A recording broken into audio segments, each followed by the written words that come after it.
मित्रों, जय श्री राम। मैं मनोज भाई ज्योतिषाचार्य आज फिर आपके सम्मुख उपस्थित हुआ हूँ एक नए विषय को लेकर, जिसमें आज का मेरा विषय है मूल नक्षत्र को लेकर कि जिन भाइयों की कुंडली में उनका मूल नक्षत्र है जन्म का, उनके जीवन में क्या क्या परेशानी आएंगी और क्या क्या उनके लक्षण हैं, साथ ही उनको किस क्षेत्र में कैरियर बनाना चाहिए। इस तरह से मैं सारे ही उनके जीवन के वर्णन बताऊंगा, उनको कुछ क्षेत्र में कैरियर बनाना चाहिए साथ ही। और जिन भाइयों को अभी तक ये भी मालूम नहीं है कि उनको जन्म राशि तो मालूम है पर उनको जन्म नक्षत्र मालूम नहीं है, तो वो कैसे ज्ञात करेंगे कि उनका जन्म नक्षत्र क्या है। तो इन लक्षणों के आधार पर वो भी अपना जान सकते हैं कि मेरा जन्म नक्षत्र क्या है।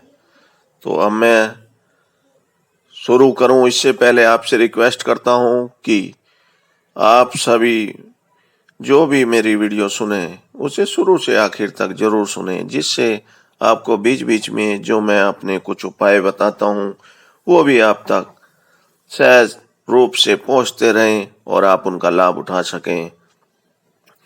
अब मैं शुरू करता हूँ मूल नक्षत्र के जातकों के लक्षण। सबसे पहले इनके नामाक्षर क्या हैं, ये, यो, भा, भी। और मूल नक्षत्र के व्यक्ति सुखी और संपत्तिवान होते हैं, बलिष्ठ शरीर और हिंसा की प्रवृत्ति होती है, विचारवान एवं स्थिर चित्त के धनी होते हैं, अपने युक्ति बल से शत्रुओं का प्रभाव नष्ट करने में दक्ष होते हैं। चरण भेद के अनुसार मूल नक्षत्र का प्रथम चरण पिता के लिए, द्वितीय चरण जो है इस नक्षत्र का, मूल नक्षत्र का, माता के लिए, और तृतीय चरण जो है धन वैभव के लिए हानिकारक यानी हानिप्रद होता है।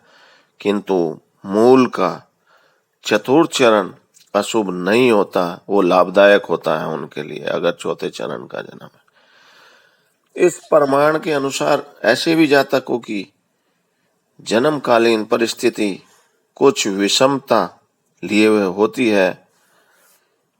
परिवार की अनेक विपदाओं को ऐसे लोग देखते हैं। कालांतर में यही मूल जातक कर्मठ, सौभाग्यशाली, परिवार के संरक्षक, अनेक लोगों के पोषक और दीर्घ जीवी बनते हैं। मूल नक्षत्र के प्रारंभ की 2 घड़ी अर्थात 48 मिनट तथा जन्म लेने वाले जातक अभुक्त मूल संज्ञक होकर सर्वथा परित्याग करने योग्य कहे जाते हैं और माता पिता को ऐसे बालकों का मुख 8 वर्ष तक नहीं देखना चाहिए। किंतु मूल शांति का सम्यक विधान कर लेने पर अशुभ फल की अधिक संभावना नहीं बनती। फलादेश के मतानुसार भाई बंधु रिश्तेदारों का मनमुटाव और पानामूल नक्षत्रोपन्न जातकों के भाग्य में लिखा रहता है और स्वभुजापार्जित संपत्ति में स्वजन बंधुओं से बंटवारे का प्रश्न पैदा होता है और परिवार के लोग एक जगह एक ही मकान में स्थिर नहीं रहते।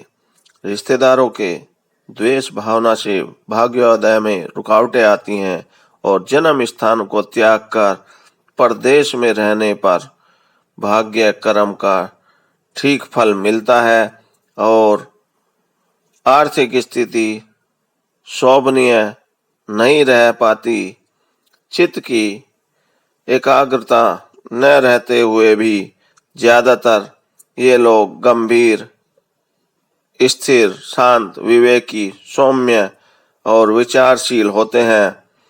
न्यायी, प्रामाणिक और चतुर होने के गुण इनमें पाए जाते हैं।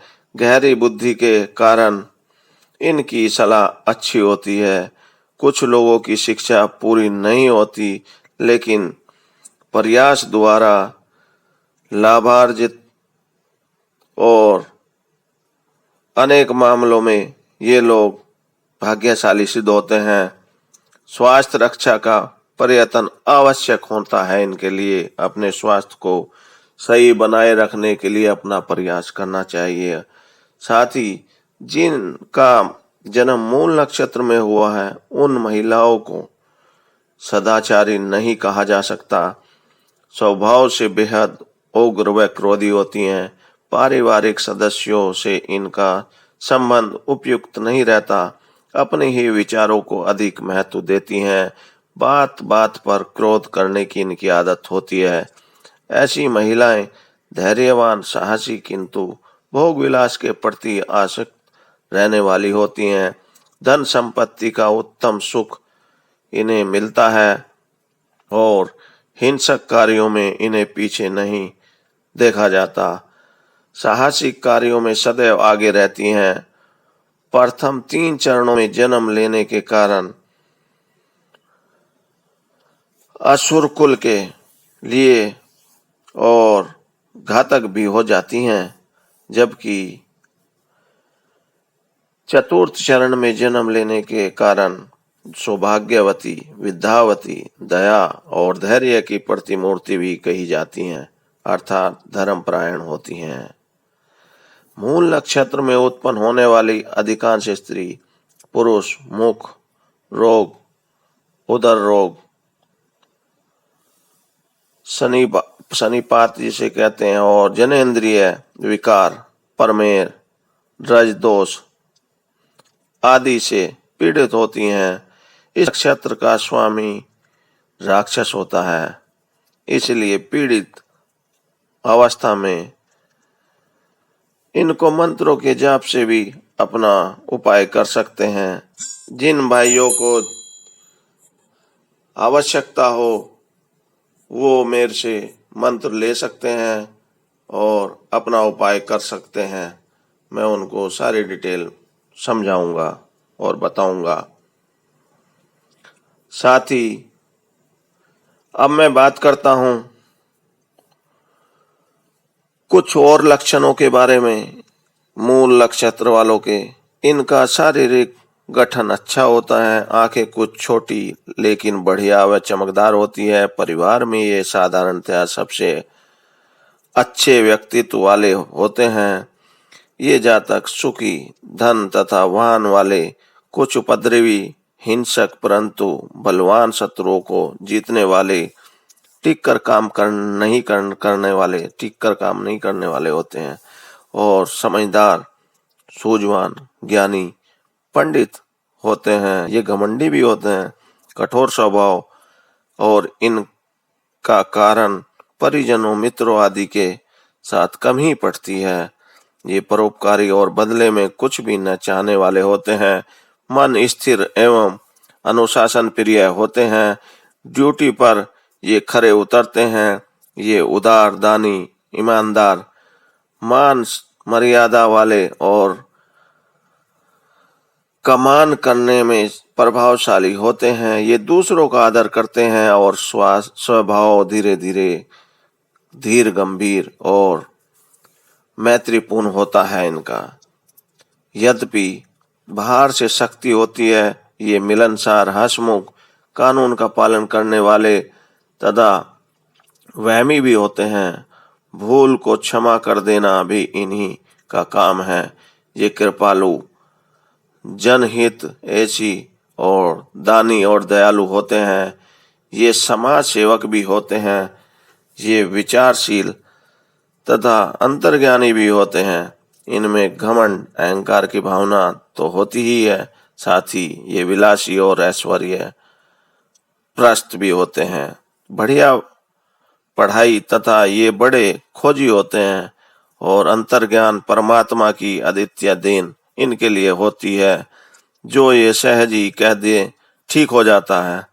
माता पिता की ओर से कम ही योगदान मिलता है। गृहस्थ जीवन साधारणतया तो ठीक ही रहता है, परंतु देखने में आया है कि इनके स्वभाव के कारण परिवार में तनाव बना रहता है और इस तरह से ये परेशान रहते हैं।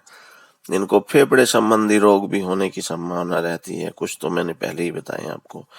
और इनको जोड़ों के दर्द, पेशाब के रोग, शुक्राणु विकार, पट्ठों व नसों की कमजोरी, तंतु प्रणाली में तालमेल न रहना, वात रोग और जोड़ों की सूजन, कमर का तनाव, पीठ का दर्द, कमर दर्द आदि विकारों की संभावना भी इनके साथ बनती है।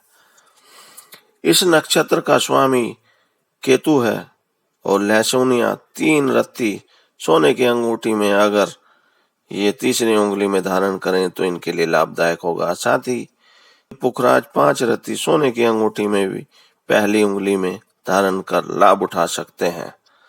तो मेरे मित्रों, ये थे मूल नक्षत्र के लक्षण कि उनको क्या स्थिति बनती है उनके जीवन में और किस रास्ते पर चल सकते हैं, कैसे आप पहचान करेंगे, इसके बारे में भी मैंने बताया है। तो जिन भाइयों को अभी तक ये बातें समझ में जो मैंने बताई हैं वो नहीं आई हो, तो आप मेरे कमेंट बॉक्स, जो आप जानते ही हैं मनोज भाई ज्योतिषाचार्य के नाम से जो चैनल है, उसके कमेंट बॉक्स में अपना कमेंट लिख कर भेजें, तो मैं आपको सारी स्थिति क्लियर करूंगा। जो भी आपकी परेशानी होगी उसकी पूर्ण जानकारी दूंगा, साथ ही उपाय भी आपको बताऊंगा। और मैं आपसे लास्ट में फिर वही भी रिक्वेस्ट करता हूं कि जिन भाइयों ने अभी तक मेरे चैनल को सब्सक्राइब नहीं किया है उसे प्लीज सब्सक्राइब करें, और जिन लोगों ने कर दिया है बहुत बहुत धन्यवाद। और साथ ही बेल आइकन भी दबाएं जिससे आपको नई नई वीडियो और जानकारी समय समय पर मिलती रहे और आप उसका फायदा उठाते रहें। साथ ही वीडियो अच्छी लगने पर इसको लाइक और शेयर जरूर करें ताकि दूसरे भी उसका फायदा उठा सके। अब मैं इन्हीं सभी बातों के साथ अपनी वाणी को विराम देता हूँ। जय श्री राम।